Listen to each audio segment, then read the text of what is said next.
Season 22 is finally here, and with that, we received a brand new artifact. And at this one, I want to go over all the main perks that you can run and answer the question, which ones should you be prioritizing? Really quick, I do want to give a shout out to the 19.5% of people that subscribe to my channel after watching the video. I don't do this often, but a bunch of time and effort goes into videos like these. So if you found this helpful or enjoyable, consider hitting that subscribe button and dropping a like. It's free, and all support really does help the channel out, and it's what lets me keep making videos just like this one for you all. All right, so jumping into the artifact, the reason I specifically said main perks in the beginning is because I'm not going to go over perks like our champion weapon based mods. I think we all know what they do, and also things like the siphon mods. You just compare whatever element you select to be paired with strand so they can combine the mods together. Again, I think we all kind of know how these work, but I'm also not going to really focus on origin perks specialization 1 and 2 because these just kind of buff your origin traits, just a plethora of weapons, and then this will just make your origin traits overcharged if that weapon does have a set origin trait. Again, they're just kind of little buffs to the set origin trait, where the other ones are main perks that can completely change a build. So starting off, the first one is going to be Divener's discount, which is all scavenger mods are discounted. This one is pretty self-explanatory. As you see from this clip, every single mod costs its normal price. Then we come over to equip this mod and they all go down to 1. So having a 1 cost scavenger mod could be pretty good, but the problem is that your scavenger mods go in your boots, and this is also where your surge mods go. Most of the time you're probably running surge mods, and if you're not running surge mods, you're probably going to run things like recuperation, anything orb based. So scavengers aren't the most powerful thing in the game right now, in my opinion.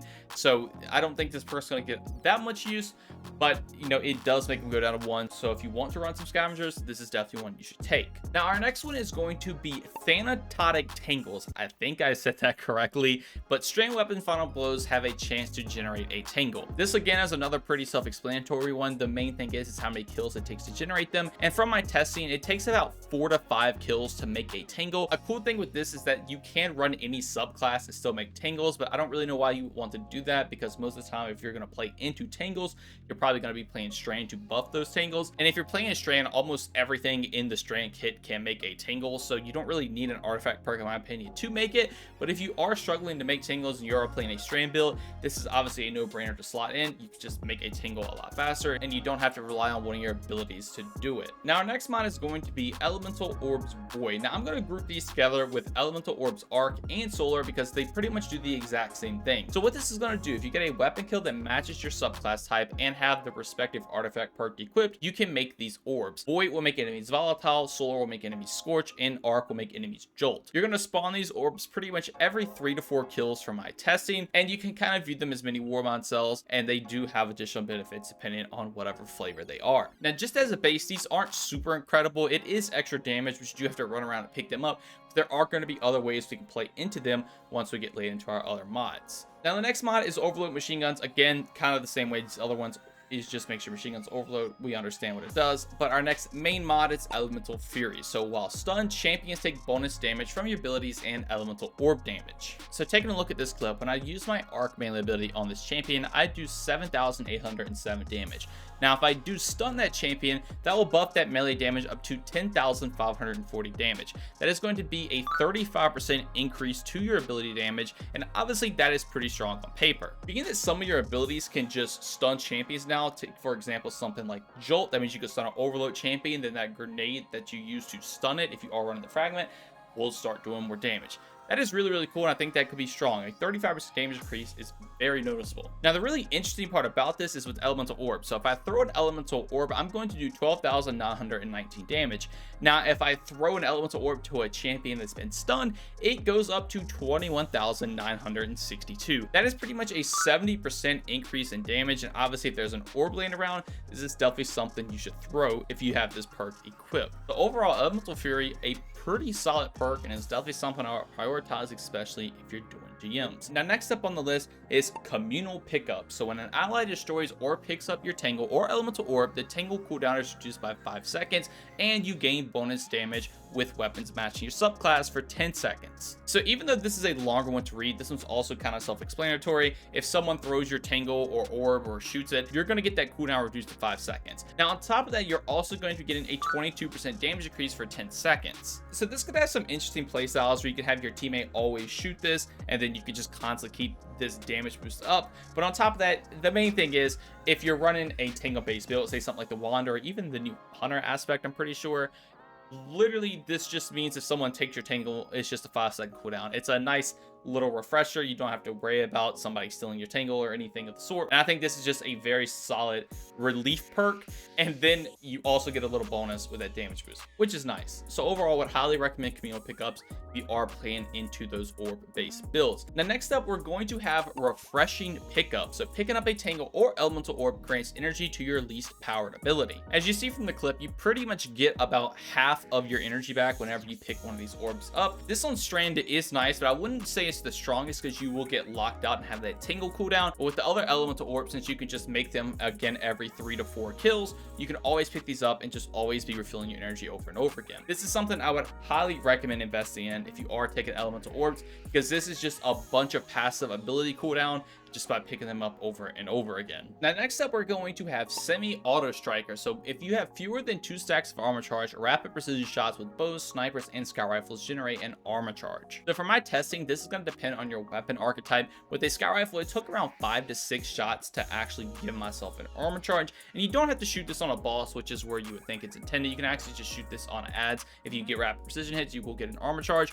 What's really interesting is that the sniper only took 2 shots to get, so you pretty much have an infinite armor charge, which obviously can turn into a surge mod to give you more damage, and you can just lay waste on a sniper rifle. And if they ever become meta, I think this could be a pretty strong perk. And for all you Leviathan Breath enjoyers, it does say bows, so I went out and tested it, and it takes 3 shots to proc, but it does work. So with that, you'll have to use 3 arrows just to proc a surge, just to get more damage for the end, but then you should be able to keep it up infinitely because you will be able to keep reprocking over and over. Now the problem with this mod is that this does seem cool on paper, but you can also just get armor charge by picking up any orb, and most of the times if you're in a DPS scenario, somebody's going to be placing a well down, and then you can proc a surge off that well, and you don't really have to run this. But if you're in a solo content, you can't really make orbs for yourself, you just kind of sit in the back of the map, this could be pretty good because you're just going to grant yourself a surge mod, and it's literally just free. You just have to hit some precision shots. And next up, we have Monochromatic Maestro, which is dealing elemental ability damage increases matching weapon damage, and elemental weapon damage increases matching ability damage. Bonus granted is 10% for 5 seconds. Now this one's cool because for a change, Bungie actually listed the percentage and seconds that it has. So the only real thing I want to talk about for this is the fact that it doesn't work with Strand. As you can see, obviously it's working with the normal subclasses. It even works with Stasis, but for some reason, Strand just does not work with Monochromatic Maestro. It's unfortunate because I really would love to make a build involving Monochromatic Maestro, and I'm gonna guess it's just a bug right now, but I'm not exactly sure. But just know, if you're throwing your abilities, you're gonna get 10% more damage for your weapon. If you're shooting your weapon, you're gonna get 10% more damage for your abilities for 5 seconds on both. Unfortunately, it doesn't work with Strand right now. Now next up, we have Rapid Fire Ranger, which was one of the most annoying ones to test, but it says rapid precision hits against distant combatants weaken them for a short duration. Now for the longest time, I actually went and had to retest this because I got so annoyed with it. It just wouldn't proc on the scout rifle. As you can see, I'm at a pretty ridiculous range on shooting some of these bosses, and I am just not getting a weaken effect. But the moment I swapped over to a sniper rifle, kind of just like semi-auto striker, it procced on 2 shots. And as you see, I even get super close to an enemy, and I am still proccing this, even though I'm not that far away. Now, as you see with the damage increase, it does go from 1132 to 12686, so it is pretty much a 15% damage increase like every other weaken effect. But again, I'm just not sure if it's bugged, or maybe you have to do a certain amount of damage to proc it, and that's why a primary weapon's not really doing it. But the sniper really seems to do it. So again, kind of going off that solo play of semi-auto striker, you can kind of just sit in the back with a sniper, weaken an enemy, get some armor charge, do more damage. I think that could be pretty strong. And also just being able to weaken champions. Maybe taking somebody with a sniper and a GM may be viable this time around, just so you can weaken whatever you're shooting at, just kind of sit back a little bit. And overall, I think this is a pretty good perk. If you do play a little bit slower and just sit in the back of the map, obviously take something like this. Unfortunately, I just could not get to work with the scout rifle. I could just be a bad player, but snipers worked really fine, but I would imagine if it is bugged, they're obviously going to fix that, because it seems to be that any weapon should be able to do it, since it does say just precision hits. So, you know, you could potentially do it with an auto rifle, or SMG maybe as well, but that would be a little difficult. But snipers, really easy. Scouts, I was trying to make it work. It just would never proc them. Now, next up, we have Elemental Embrace. So subclass elemental buffs grant you bonus recovery and damage resistance against combatant attacks of the matching elemental type. Now, I'm just gonna be completely honest, this one's extremely hard to test. But as you do see, if you do have a buff on you, this can be any buff: Devour, Woven Mel, Amplified. You will actually get a stat boost. I'm gonna imagine this stat boost it grants is just what one of the armor mods do, so just a plus 30. I'm not exactly sure, and I'm also not 100% sure the damage resistance you do get that's, you know, based on the buffs. But this is going to be one of those where if you do know the information, definitely drop it down below and I will try to pin it as fast as possible. I do apologize, but this one is extremely hard to test and would take a lot more time to go into it, and I wanted to get this video out for you all as fast as possible so you know what to invest in. But again, if you do know it, be sure to drop it down below and I will pin it ASAP. Now, our next mod is going to be Elemental Munitions. So combatant final blows with Tangles or Elemental Orbs have a chance to drop special or heavy ammo. This is the one I was really excited for, and I honestly think it's going to be one of the most broken ones, because as you can see, it's just getting a kill with the Tangle or a Elemental Orb will pretty much drop special heavy every single time. I would say on average, I would get one pretty much every other kill, but there was definitely some streaks where I would just get them on every kill. And what's really cool about the Tangle is that you can actually shoot it, and then that explosion, if it kills the enemy, it will actually also proc this as well. So this is a great way to refill your special and heavy ammo up.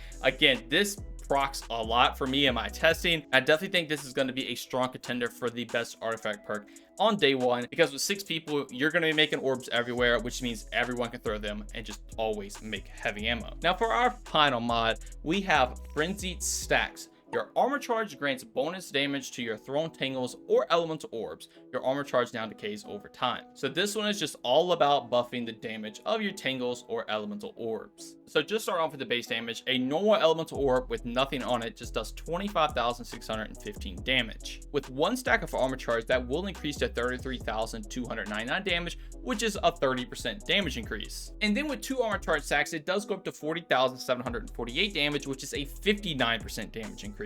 And then with 3 armor charge stacks, it goes to 48,688 damage, which is a 90% damage increase. So you're pretty much getting a 30% damage increase for each armor charge stack. But now it doesn't end there, because we can also take things like charged up to increase our armor charge stacks, and this will also amplify that damage. So at 4 armor charge stacks, it goes up to 56,352 damage, which is a 120% increase in damage. And then at 5 armor charge stacks, it goes up to 64,037 damage, which is a 150% damage increase. And then if you want to be the madman and run 6 of these, it goes up to 71,721 damage, which is a 180% increase in damage. Also, another little fun note, this perk does work if you shoot a Tangle as well. As you see, we go from 21,858 damage, and then with 2 armor charge stacks, we go to 34,973 damage. So this could be a crazy good mod if you are playing into a build where you have to shoot Tangles. So overall, this thing does provide some pretty hefty damage boosts if you are playing into this. And a cool thing to note is that when you throw these while you have your armor charge, it doesn't actually consume the armor charge, so you can still use them for other things like surges. This just means now if you are running surges, your orbs that you make can also just do more damage now, which is really, really cool. And again, if you are playing into doing more damage, you might as well take things like Elemental Fury, so that orb can do more damage based on champion. And if your orbs are killing things like crazy, Elemental Munitions in this last column, pairing these two together are going to be extremely strong, because you can make heavy ammo with those orb kills. So overall, Frenzied Stacks, an extremely good perk to take if you are playing into the orbs. Even if you just take 3 armor charge stacks, that's still going to be an insane increase in damage, and it's something I would highly recommend taking, again, if you are playing into those orbs. But that's it. That is every single artifact perk. They're not as crazy as this season as they were the previous seasons. You know, previous seasons you had kind of like, you know, pick these 3 to make a void build, pick these 3 to make a strand build, pick these couple to make an arc build or solar build. Like, you don't really have that this season. You really have to play into these orbs, which is like every single element. You kind of just make whatever build you want to and play around these, just kind of like add the cherry on top to your actual current builds. And I think that's pretty cool. There's nothing super flashy. I think the strongest one probably will be Element of Munitions. I mean, Monochromatic Maestro is also just a nice, just background perk, especially if it does work with Strand. You know, if you do play slow, like I said, Rapid Fire Ranger, Semi-Auto Striker are extremely good for you. You're just going to be able to get armor charge, weaken enemies like crazy. Communal Pickups is so nice if you are playing into a Tangle build and someone just takes your Tangle. Just get it back a lot faster now. So overall, a lot of these are some good quality of life. Some are pretty strong, and I'm excited to see all the builds that come out with these. And of course, speaking of builds, I'm going to be posting a ton on this channel, so be sure to stick around if you would like to see those. I'm going to try to start posting builds here pretty soon now that I at least have one perk at the end of the artifact. I would love to get all of them before, but it takes so much XP to get there, and I've already grinded so much to get this, so I probably should start cranking out some builds for you all relatively soon. Regardless though, I really hope this helps you out and gets you excited for some upcoming perks that you can unlock soon. I think some combinations potentially could have some crazy potential, and I'm just excited to see everything that comes out of it. Anyways though, I really hope y'all enjoyed this one. Thank you all so much for watching, and have a great day. Peace.